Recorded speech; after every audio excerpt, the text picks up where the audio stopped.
Hi, y'all. Welcome you, Moon Griffo Show. Great to have you with us. It is Hump Day. Wow. Tell you what, Brandon, life flies. When you get older, it even goes by faster. It really does, man. For every year you get older, it's another time. It just goes by faster. Well, there's an old country song out right now that says, a day can seem like forever, but a year goes by real fast. And if you think about it, yeah, it's true. You can be having a bad day thinking the day's never going to end. Yeah. And but you look up and another year is going by. I mean, it's just unbelievable. Anyway, people tell me all the time, wait till you get older. I think, well, I'm getting older. Well, that sounds like a compliment to you, at your age. That's people that are just older than me. Yeah. I'm not old. I might be 57, but you know, Brandon, I got a mind of a 15-year-old. Yeah. That does get put on display sometimes. Well, look, if look, people can hate me or not, I got my sense of humor. My daddy was just hilarious. And Mom will tell you that, too. He gave us all of our personalities somewhat. And we got some of Mom in us, too, of course. But my daddy cut up and learned to laugh at yourself. And he told me that after getting suspended from school one time for fighting. And somebody picked on me. Boom, we got after it. And we got suspended a couple of days. My daddy was the one come pick me up. I'm thinking he's getting ready to roast my tail. Well, the big thing was that I started and I didn't. But they suspend both parties, okay? Mm-hmm. So he didn't get that, but he told me, he said, look, I'm going to teach you something. He said, you need to learn to laugh at yourself. He said, when you learn to laugh at yourself, he said, you'll find out that people will just disappear. All the ones that want to mess with you disappear. Then years later, Brandon, after watching me do that, then he put his arm around me and said, you need to learn to laugh at yourself. And I said, why is that, Dad? He said, hell, everybody else is. Once again. That really is a great. It was. It's one great life lesson. My dad taught me a lot of things. Yeah. From God to family to hard work and did all that stuff. And I'm so great. I'm glad he spanked me too. Thank God he tore my butt up when I got in trouble. I'm so happy I had a discipline, not like, well, let's put him in timeout. I hate that word. Words, timeout. Let's put the kids in timeout. Let me tell you something. If he'd have put us in timeout, I'd probably be time in. Time in jail. But good news is Bel Edwards would have let me out. But anyway, that's beside the story. Thank God for disciplined parents that punish you and spank you with a paddle, tore your butt up. Boy, I'm thankful for those days. I really am. And this thing, we don't hit little Johnny because he didn't mean to do nothing wrong. He's 18. He's been doing something wrong since he's been 3. We're never going to spank him. Now he's too big to spank, so we put him in jail. That's about how it goes. It's just unbelievable, man. There are people that I've heard stories. Look, I didn't say my daddy beat me, Brandon. Mm-hmm. That's not what I said. I know some parents that beat the kids up and hit them and punch them and all that stuff and hurt. I mean, we ain't talking about that. We're talking discipline. And the politically correct, which has flipped everything, including marriage, killing a baby in a womb. I mean, we're flipping everything that's wholesome. And that's a shame. But, yeah, no, Brandon, it's one of the reasons.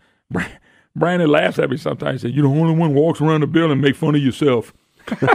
It's true. I don't even know what you're talking about. You set people up with the punchlines. I've never seen anything like Maybe it. I do. Yeah, and if you was talking to some psychologist, that's you got a deep, deep problem. You're hiding a problem. You're masking a problem, Griffon. No, I'm having fun. I'm enjoying life. I'm enjoying my work. I'm enjoying my job. Enjoying my family. Hard times, good times, bad times. I thank the Lord for it all. It mows you, man. Not today. We don't want our kids to. We don't want our kids to go through nothing. We don't want our kids to go through any adversity. We want them to go from being a kid to being professional, making tons of money, and life is great. Which, by the way, because you make money don't mean life's great. I see people kill themselves all the time. They got lots of money. And it ain't about the money. It's about the walk. And today is my day. I got another chance to get something, do it right, enjoy. Maybe I can help somebody along the way, which would be a gift of God. I mean, it's just phenomenal. Phenomenal. You know, Brandon, some of the stuff I'm talking about, and somebody said, well, you're rambling off, and I am. I got a chance, and I'm sure he won't. I got a chance to visit with Coach Robichaux yesterday, and we're going to have him back on air. He's speaking at the Bayou Church the first Wednesday of the month, at a men's group. All men are invited. You don't have to be a member of the church. If you hadn't had Coach Robe and came to listen to Coach Robe's show, you're just missing out on a treat to be blessed. I don't care if you believe in God or you don't believe in God. It's a blessing to go listen to somebody who's got things lined up in life right. He ain't perfect. Mess up like everybody else. But we talked a lot yesterday. We talked a lot about those things. He's writing another book, too, Brandon. I don't know if he wanted me to release that. Okay. Off the record, right, Moon? Off the record. He's not going to release it for a while. He kind of told me some bits and pieces of it, but it pumped me up. I can't wait to read it. And I think it's going to be a great book. We'll have him on when he now, it may not come out to around baseball season, so it'd be hard to get him. But if he releases the book, I'm sure we can get a few minutes with him. Nice. So I may bring him on before that soon, where I get parents and people to listen to some of the things that he's talking about, especially people that have kids that are playing sports. I'm not going to say he only focuses on that because he doesn't, but he focuses on that because of all the focus that we give it, and it's a phenomenal to listen to. His angle is different than the average Division I baseball, football, basketball coach. I'm not saying that they're wrong. I'm just saying that his angle is different on what he's really trying to do. I think of it as sports being the avenue for the message. Brandon, it's even better than that. Mm-hmm. His comments are always, don't let the sport define you. Yeah. That's what you get in trouble. He said, you're not defined by the sport you play. That's just what you do. And he'll talk a lot about it. But I'm going to invite him back on. It was always a great conversation to visit with a person that you got a lot of respect for, and you're listening to a lot of things that he says that makes a lot of sense. But it's different than how people coach. He's had a lot of success too, Brandon. So, yeah. Anyway, 844-766-6607. Hickson has a hotline if you'd like to be part of the program. I was listening. You know, we got a segment called Winging It Wednesday on, and this is on KPEL and Lafayette only, but it doesn't matter. It's going to apply for everybody because that's not what I'm going to talk about. But I know they got Lobby doing I think they sponsor the program. Mm-hmm. And I heard I was just listening to one of the ads, and there was, I think, Wagaspack, who was the president, CEO of Lobby. And I know Wag a little bit, not much. I knew he was in the general administration. He runs the Lobby now. There's rumors out there he may even run for governor. I don't know if he will, but we'll see. And he was also instrumental with Bobby Jindal for the first 4 years. But I said all that to get to this. They're pushing that dang constitutional convention. And they're pushing that constitutional convention through next election season. And it's going to be, I'm just reading between the lines. If I'm wrong, Wag can correct me. They really want this. I see it as devastating right this time. And I know what they're after. They passed $6.3 billion of new taxes. This is John Bel Edwards, all the Democrats, and a few weak Republicans, like Mark Motaxas, Abraham, and people like that. Julie Stokes, Nancy Pelosi of the dang Republican Party in this state. And these people have already showed 2/3 vote is tough to pass taxes, but they passed them.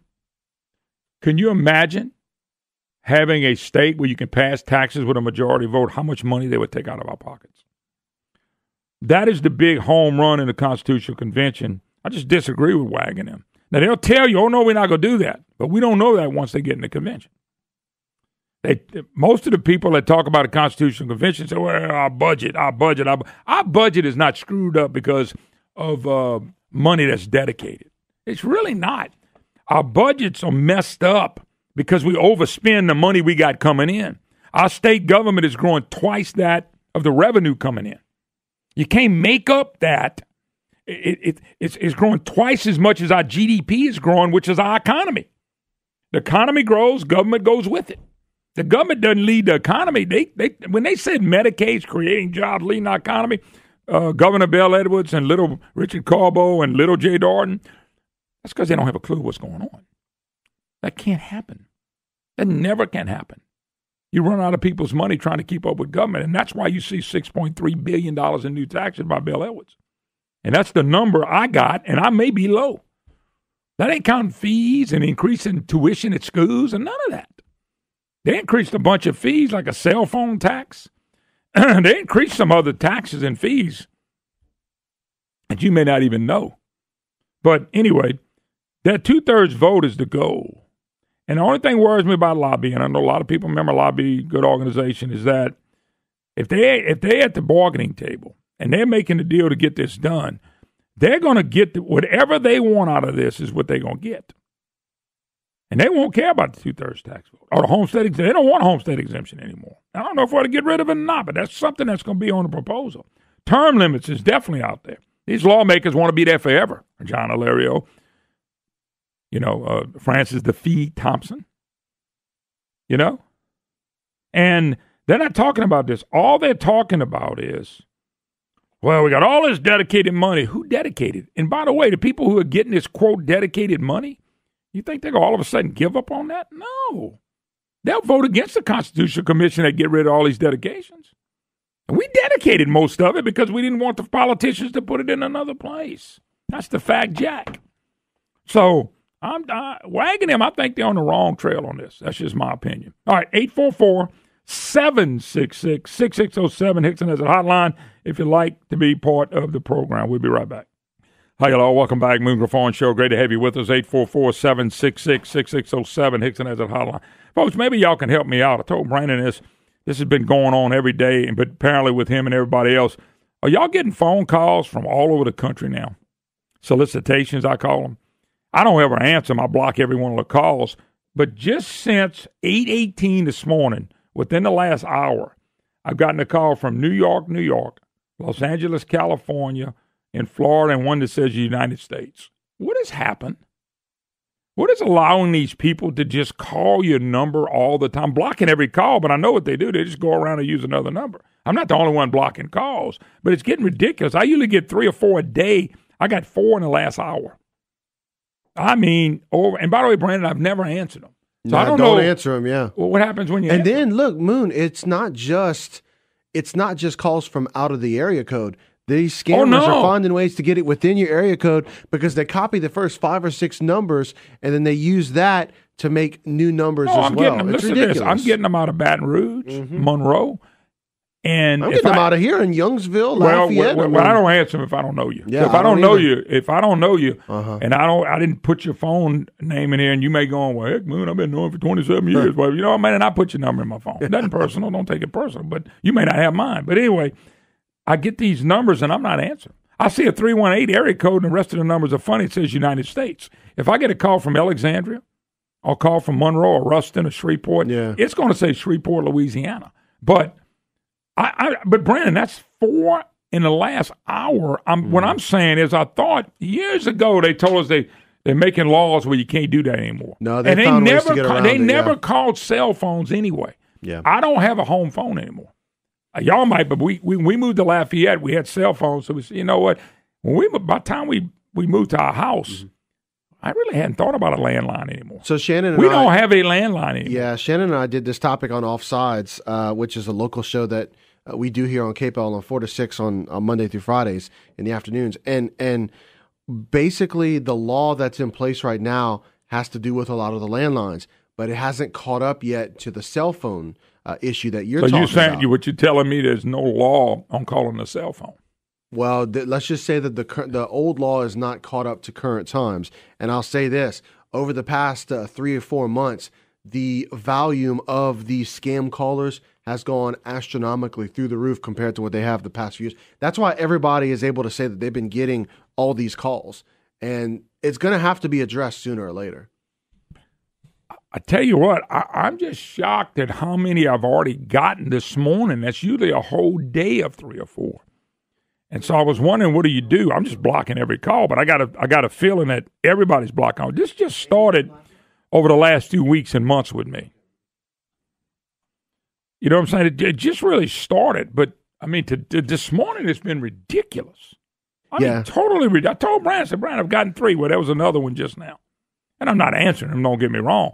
And he said, well, it's not a nuisance. Well, if it rings, it's a nuisance. Because even if you answer it and you say your name, they could try to take that and take your audio and use it to make you admit to some kind of product or something that you don't want. It's just crazy. Well, it don't matter, because I'm going to tell you, if somebody calls me and I do happen to answer and they're trying to sell me something, the answer is no, and I'm hanging up.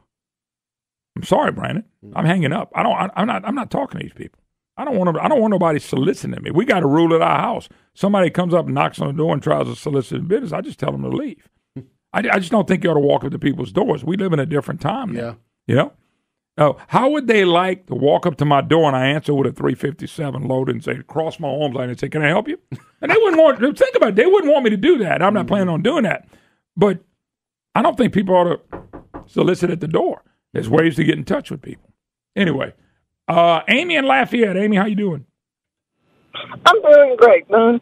I think this is a subject near and dear to my heart. I do transport service throughout the southeastern United States. Uh-huh. And so I can get calls from anybody who wants my service. I transport rabbits from buyer to seller, from seller to buyer.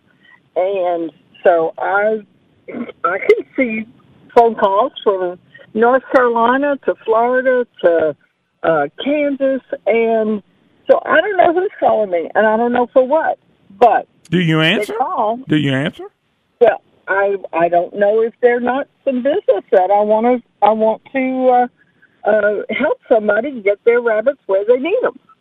And so I won't necessarily not answer them, but I'm always suspicious. And you're right. Most of the time, it's nothing but somebody who's not even on the phone. It's an electronic device that's calling, and all I have to do is once I answer it, they know I'm there. Yeah, well, I don't think people are calling me from New York every day. I don't think people are calling me from South Dakota every day. So when I see that, I'll be honest with you, I'm just blocking the call. I block them too. I never really had the problem. Maybe they didn't get to my number till really about the last month. The last month, it's kind of getting annoying. So now, today, 4 of them in 1 hour from different places, and I'm going, really? There's no way to stop this? I'm not going to, I promise you, I'll make you a deal, Amy. I'm not going to call your phone today. I'm not going to call you. I'm telling you, if your phone rings, it's not me. Of course, that's like announcing I'm not running for office. Anyway, got to go, Amy. Appreciate the call. We'll be right back. You're listening to the Moon Griffo Show. Hi, y'all. Welcome back. Moon Griffo Show. Great to have you with us. 844-766-6607. Hickson has a hotline. If you'd like to be part of the program, your opportunity to be a voice. Let's go to Jeff in Lafayette. Jeff, how you doing? Hey, I'm doing all right, Moon. How about yourself? Doing fine, sir. I just had a comment on these all these robocalls that we've been getting, and I say we because I get them too. How long you been getting? I'm telling you, mine cranked up about maybe a month ago. I've been getting them for about 6 months. Okay, but it must have just got my number. My number just got in the system, I guess. Well, I made the mistake of using my cell phone number on some application somewhere. And how to do it? It don't take but one. Exactly. And the way these things work, they're using what's called a voice over IP internet phone system. Yeah. It's commonly known as VoIP. And you can go into those and you can program it to broadcast out certain numbers since it's computer-based.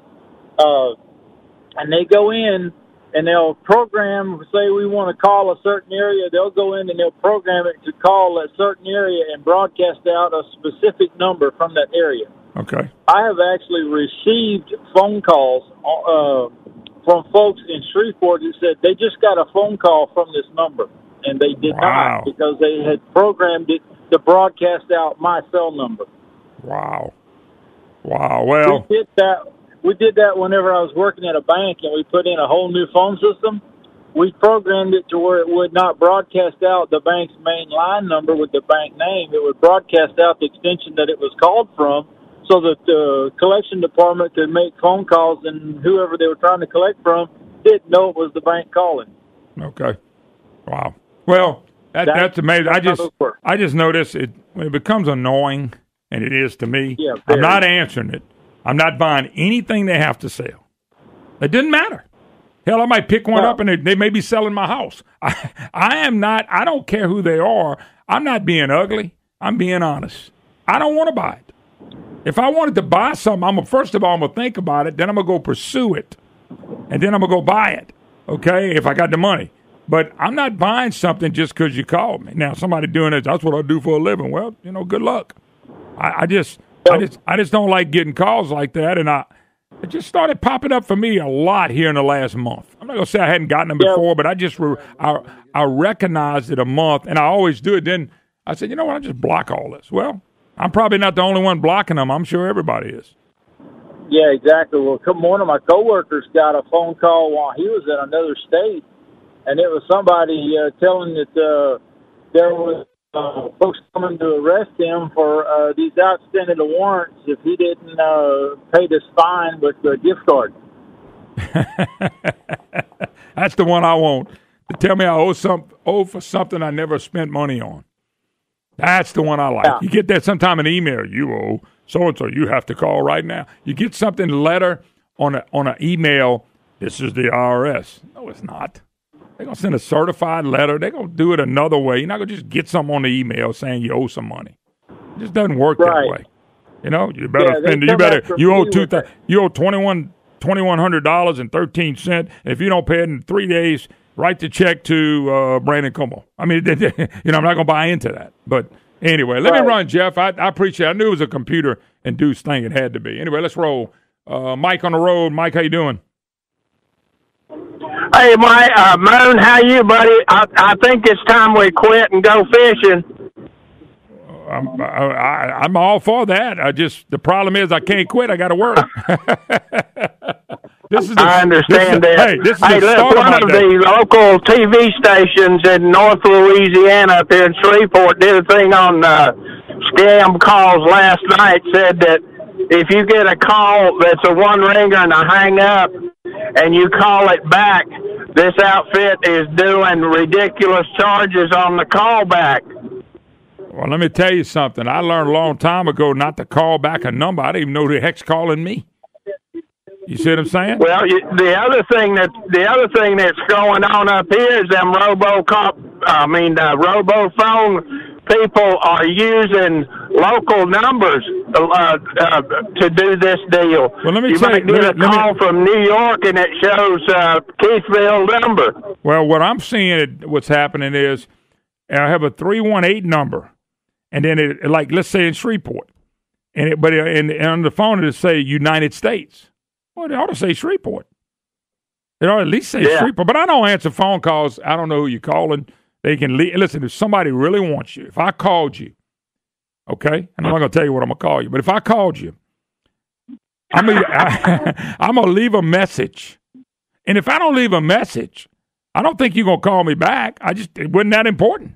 So if you call me and don't leave a message, I'm not worried about calling you back because it probably wasn't that important. The only person that could ever do that with me when they call me and never leave a message, probably someone like Brandon or my bride, C.B. Ferguson would call. He never left a message, but I know he wanted to talk to me. And that's it. Other than that, I'm not calling people back. How many times you... How many... the 1-800 do not call. Yeah, how many people they go around it how many by people, doing robophoning. How many people have you called and called him back? Brandon called me. I call him back and they say, I didn't call you. You butt dial me. Yeah. I mean, that happens a lot.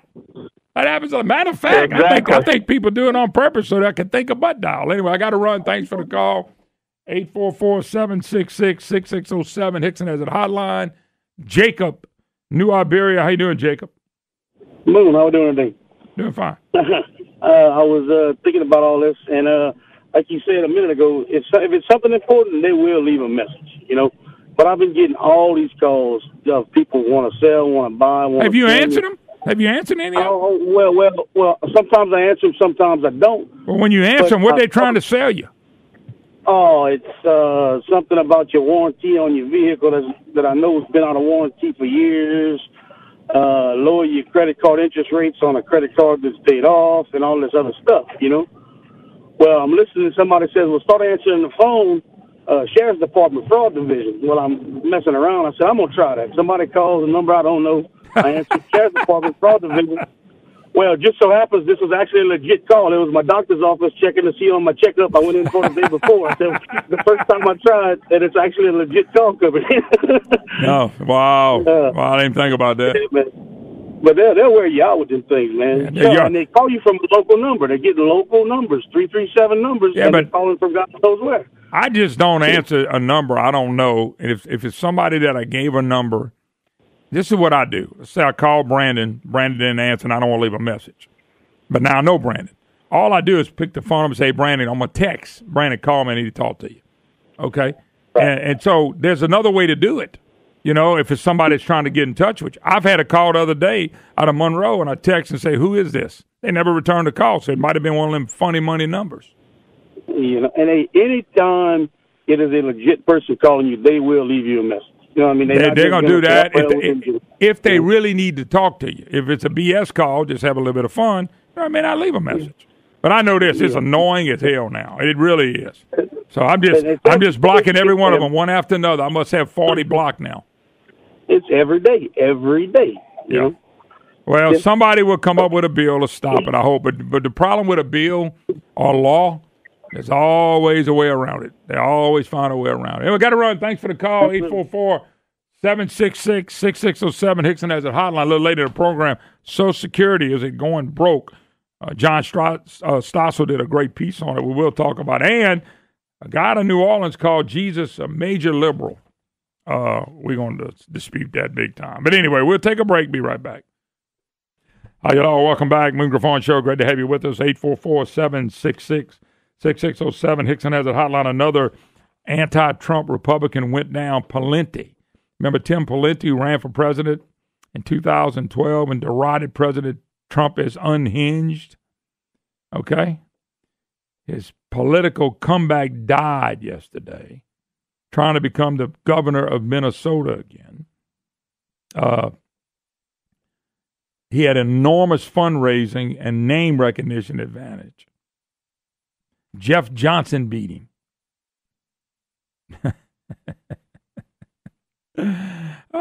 Who's gone down? Representative Martha Roby, Mark Sanford, Senator Jeff Flake, and Bob Corker all bit the dust, all jumped out, all of them were anti-Trumpers.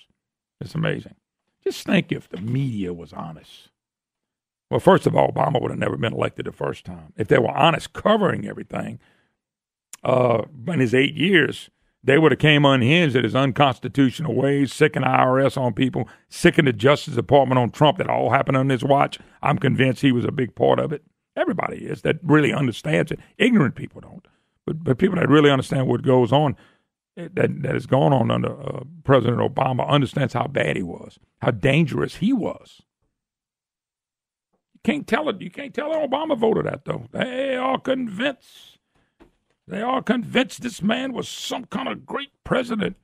He like to destroy us.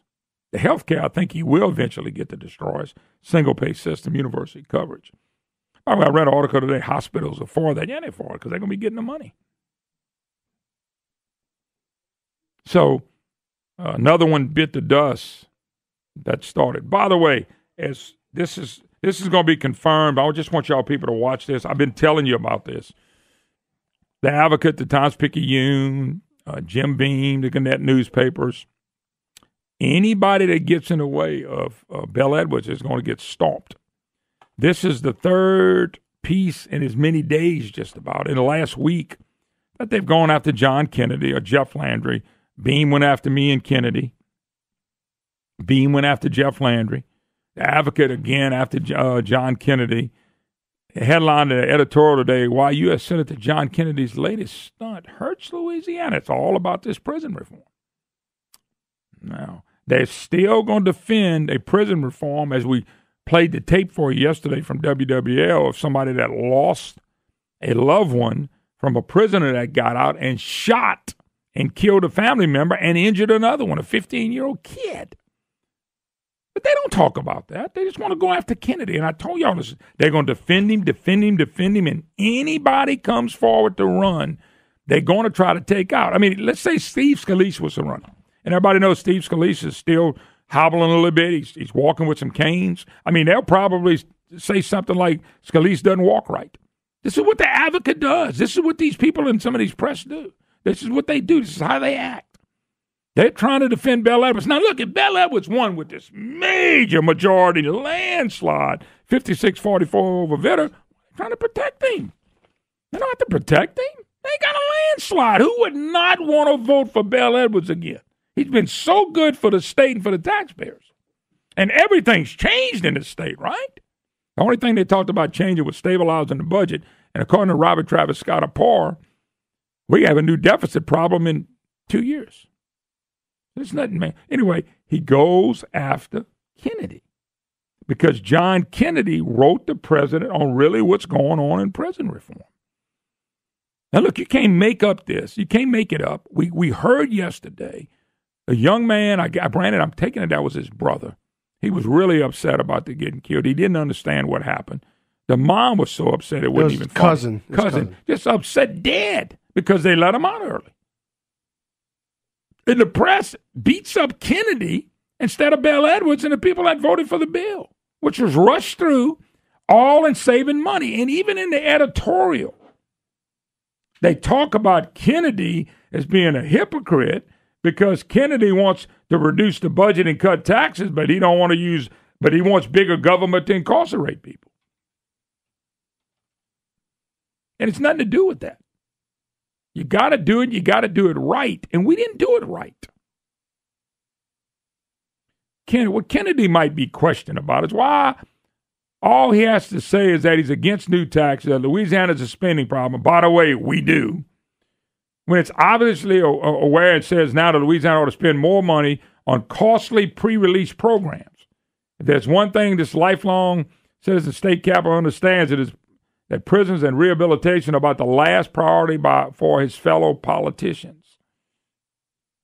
Financial reality is there isn't enough money for stuff Kennedy now says is irresponsible not to provide. He had nothing constructive to say during the process. Yes, there's a right way to do it. We didn't do it right. We didn't do it right. John Kennedy's right on this issue. Bel Edwards is wrong, so they're going after Kennedy.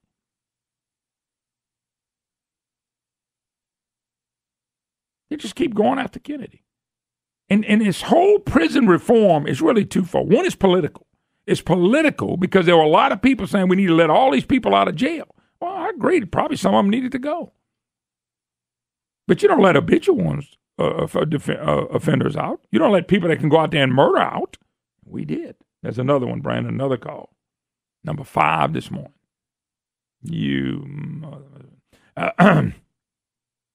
So Kennedy, this is what I want you to recognize. When you read Jim Beam, when you read The Advocate, when you read the Times-Picayune, when you read a Hilburn and the Gannett, they're going to slam anybody they think's a threat to taking their golden child, Bel Edwards, off the governor's throne. He's going to get beat.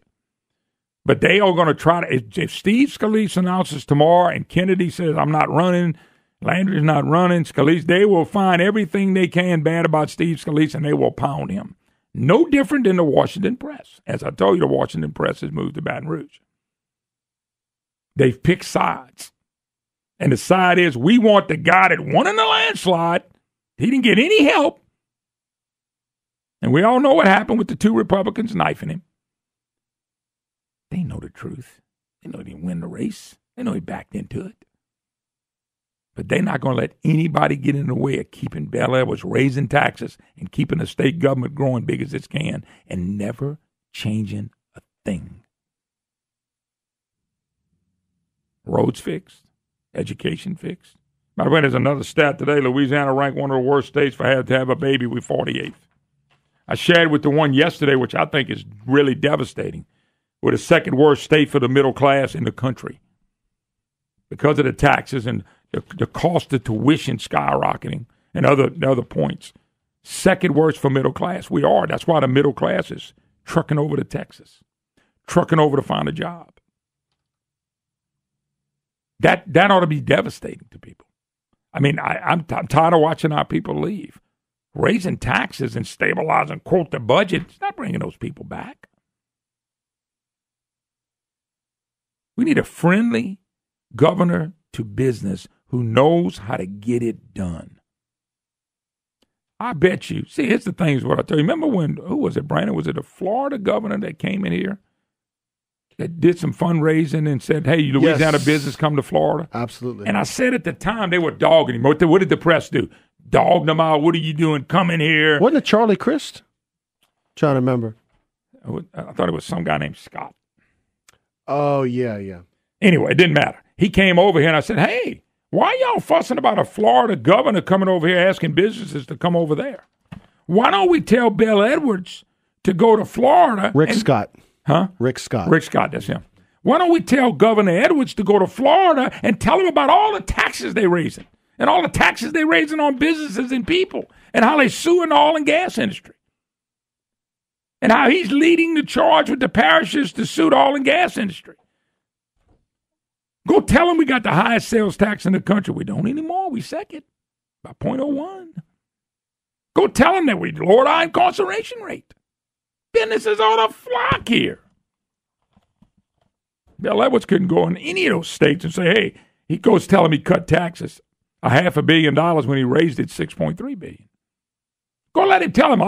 Go let him tell some of these areas, we got it's 10-year low on unemployment rate.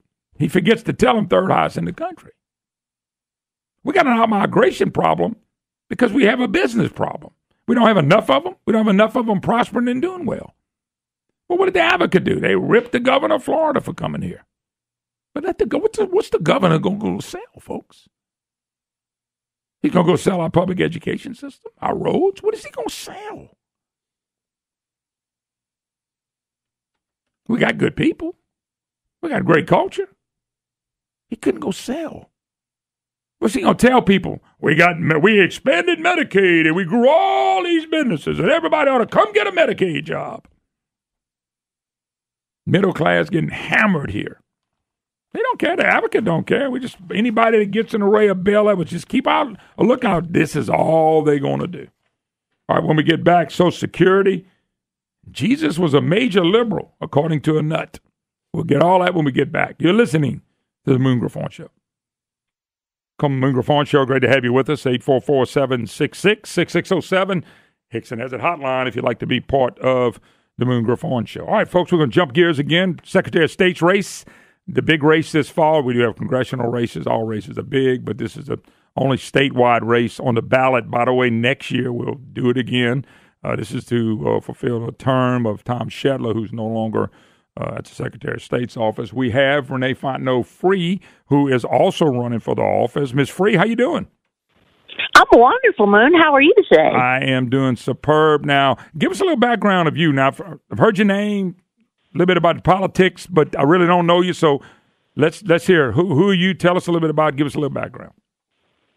Well, I'm originally from Lake Charles. I graduated from McNeese, and in 1985, I moved to the Baton Rouge area to attend law school at Southern University. Okay. After graduation, I ended up with the Attorney General's office beginning in 1990, and I've been with the state for the last 28 years. Now, you're a home girl. You're Baton Rouge. I grew up in Plaquemine and graduated at Redemptorist of Baton Rouge, but people laugh at me because when I tell them Redemptorist of Baton Rouge, that's no longer there.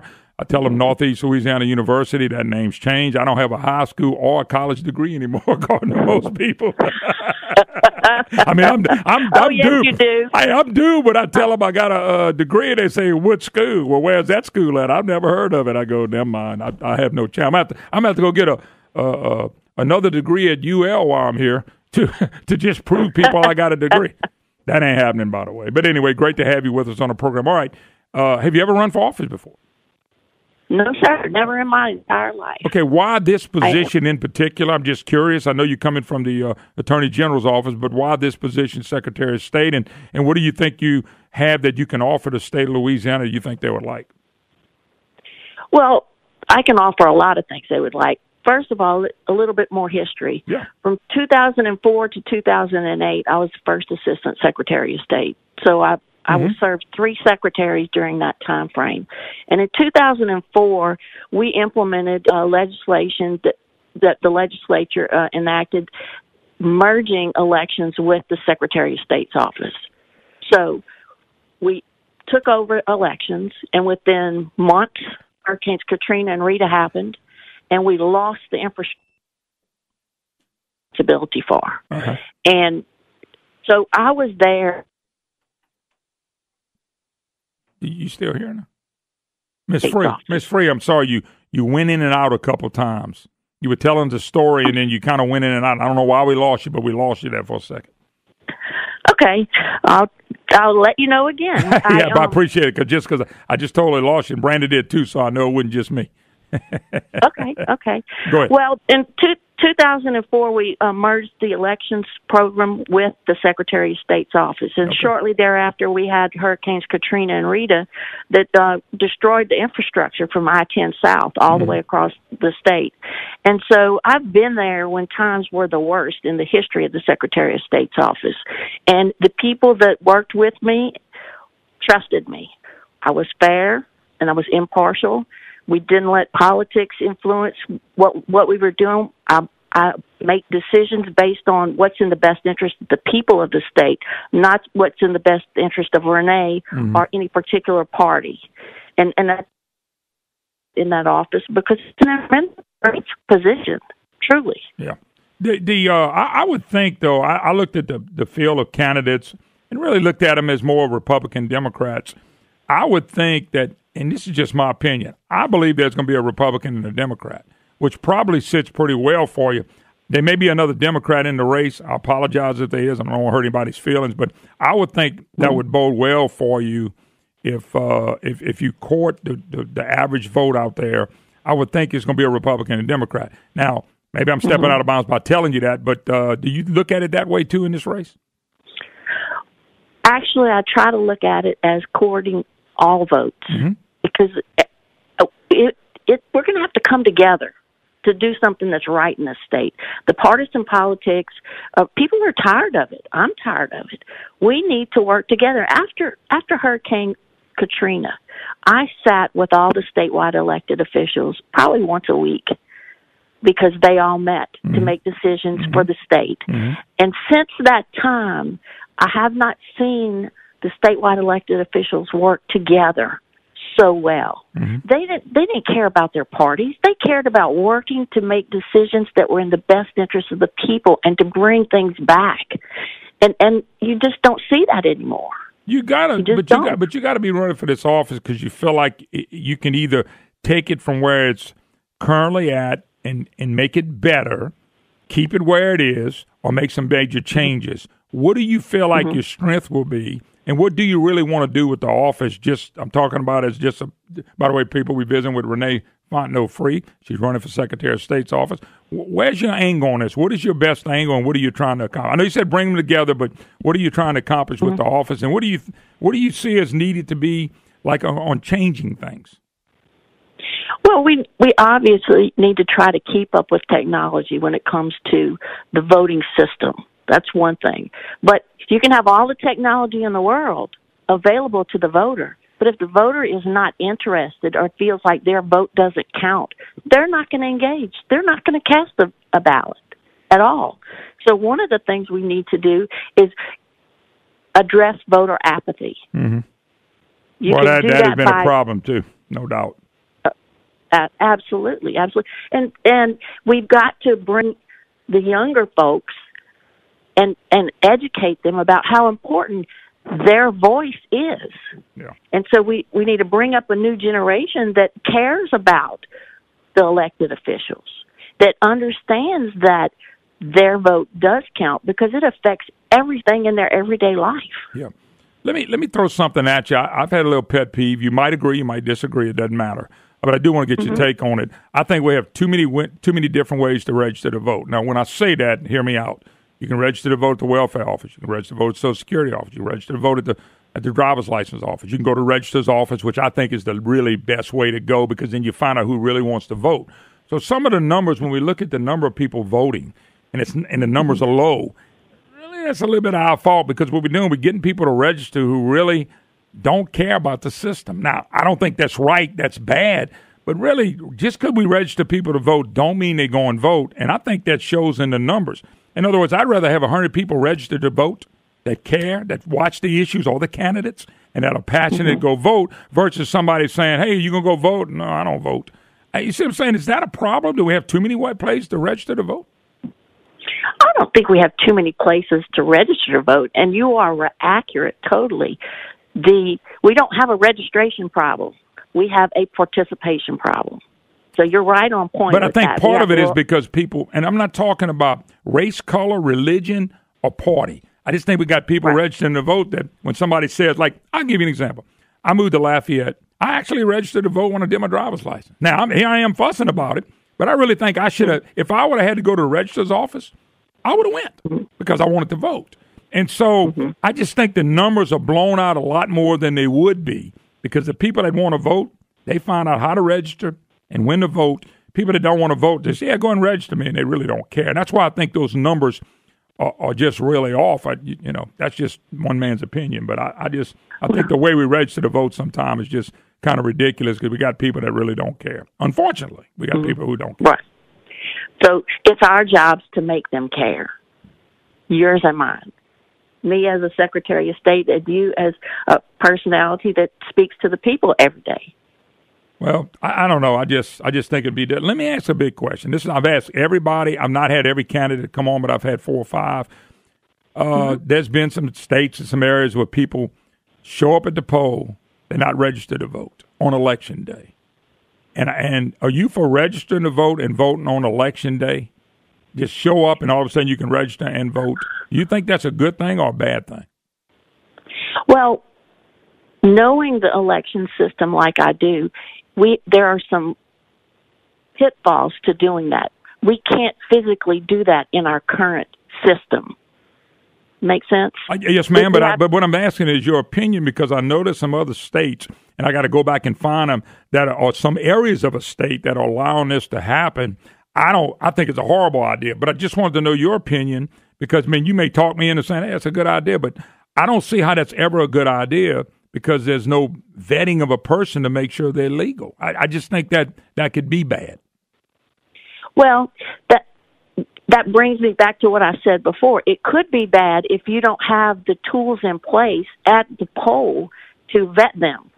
But but yes, ma'am. But even if you had tools that could do this, how is that a good thing? You hadn't played through the process. You just showing up because John over here say, "Come to the poll, come vote." I don't want to vote. Well, no, come on and vote. I'll tell you how to vote. I just don't think that's a good thing. Now, that's why I'm asking you personally your opinion. I understand the system. I understand if you don't have the hardware to do it. But what if you did? Would you be for that? I'm not. My opinion is that I don't want to prevent anyone from voting that should be allowed to vote. But Ms. Free, on Election Day or... Yes, ma'am. I understand that. But the fact is you have about 8 days to vote. We got early voting, you got 7, 8 days, and you got the day of, and all of a sudden somebody comes up. That's not preventing them from voting. They just didn't participate in the full process because they didn't go register to vote the proper way. I just think this is really dangerous. But I did want to know your opinion on it because I think it does matter. Well, it does matter, and like my opinion is based on if we have the tools in place to be able to vet them properly. So if you had the tools, you don't have a problem with it. That's I guess that's what you're saying. Yeah. Okay. Yes, no, sir. I just wanted to know that because everybody has a different take on it. My take's different than yours. I'm not running for office though, and I'm sure that's something you would have to get passed through the legislature for as quote, to have it lawfully done. Well, and they made some strides in the last few years to shorten the time frame before an election to register to vote. Mm-hmm. And that's fine. It is a legislative thing, and they're the ones who have to decide that. Yes, ma'am. I understand, but a lot of times, and you know this from being in the process, a Secretary of State, Attorney General, a Lieutenant Governor, y'all have some influence. Y'all can go to the legislature and lobby for things. That's why I was wondering, is this something you would lobby for, or you would just let it, let the legislature do it or not do it? I would let the legislature do it or not do it, as long as, the caveat, again, as long as we had the tools to make sure that person was the person that they present themselves as. Okay. I tell you what, I'm speaking to Ms. Renee Fontenot Free. She is a candidate for the Secretary of State's office. You'll be voting in November. You got a few more minutes. I got about a 4-minute break, and I'll have about 4 or 5 minutes left. Can you hold? Sure. Okay, Ms. Fontenot, free. We'll visit with her in just a second. You're listening to the Moon Griffon Show. Hickson has a hotline. You're welcome to be part of it. We'll be right back. Hi, y'all. Welcome back. Moon Griffon Show. Great to have you with us. Secretary of State's race right around the corner. Renee Fontenot Free, my special guest. She is running for the office. You're currently with the Attorney General's office, Renee? Actually, in May, I took a leave of absence Okay. from the Attorney General's office, and I'm not getting a state paycheck. Okay. No, I'm putting everything on the line for this one, Moon. No, I understand, but what I'm saying, of course, if you win, we know you got a new position. If you don't win, you can go back, I take it. And yes, by the sir, way, it's not a trick question. I was just kind of curious because I know you had worked in the Attorney General's office for a little while, so that's why I was curious. Yeah, just 24 years, that's all. I've served 5 attorneys general and 3 secretaries of state. So Wow, yeah. If you've been there 24 years, you've been able to cover a lot because a lot of times they don't stay a long time. And what did you do? What did you do when you were your current job? Let's put it that way. Well, under Buddy Caldwell's administration, starting in 2008, I was the director of administrative services. So basically, I ran the office for him for 8 years. Okay. And when Jeff Landry came in, he moved me as a director of another division, which is called the Public Protection Division, which we do consumer protection law. We also handle the tobacco settlement enforcement, fair housing section in that division. And once I got there, I created another section in the division called complex litigation, which does a lot of multi-state litigation with other attorneys general's offices around the country, antitrust stuff and things like that. Have you followed a little bit of the lawsuit? Eric Holder was the attorney general for Barack Obama, and I know there's a lawsuit against the state. Have you followed that at all, dealing with elections? I'm not familiar with the suit that you're speaking of. Okay, and that's fine. It's no big deal. I know I had the current interim Secretary of State on. We talked a little bit about this, and I didn't know if you had followed that or not. If you didn't, it's no big deal. I mean, I'm not sure that you can do some as Secretary of State anyway. I'm sure that's dealing with the state. And I don't know if that was an Attorney General thing that would have to get involved in that or not. I'm not familiar with it. I'm sorry, Moon. Okay. No problem at all. All right. Renee Fontenot Free, how can people get in touch with you? How's the campaign going? But how can people get in touch with you? Because people are listening and want to get in touch with you. We want them to know how to do that. Well, I have a website, reneesos.com. That's the easiest way to get in touch with me. And as a matter of fact, we're having a meet and greet this evening in West Baton Rouge Parish at the Sheriff's Posse. It's free to the public. Okay. From 6 to 8 p.m. How do you, and look, I know there was a little poll out early in the year, and I don't know if you put it out or whoever put it out, but they had you kind of at the top. Was there any polling to show that you are doing well or anybody's doing it you think it's still early? I know right around the corner. I know a lot of candidates they don't have really name recognition all over the state. Most of the people running in this office really have regional name recognition only. So my question is, how do you get your name out there to where everybody knows who you are, and not just you, the other candidates as well? Well, I've done a lot of traveling, Moon, in the last 6 weeks. I've put 7,800 miles on my vehicle trying to appear in different places. So the Chiefs of Police Conference, the Louisiana Municipal Association Conference in Lake Charles, the Sheriff's Association Conference, Louisiana District Attorneys Association Conference. So if I can get, it's a regional statewide election, and it's grassroots. I mean, I've never run for public office before, and people like you, I'm very grateful that you have me on the show. Well, anytime. So that you can help me get my name out there. I tell people all the time, we take all candidates. And I always like all the questions I ask, but we take them all. Anyway, good luck to you, Renee Fontenot Free. God bless, and we'll talk to you later. Thank you so much, Moon. Have a great day. All right, yeah. Be an interesting race, folks. No doubt about it. All right, take a break. More to Moon Griffon Show right after this. Don't go anywhere, folks. Social Security when we get back.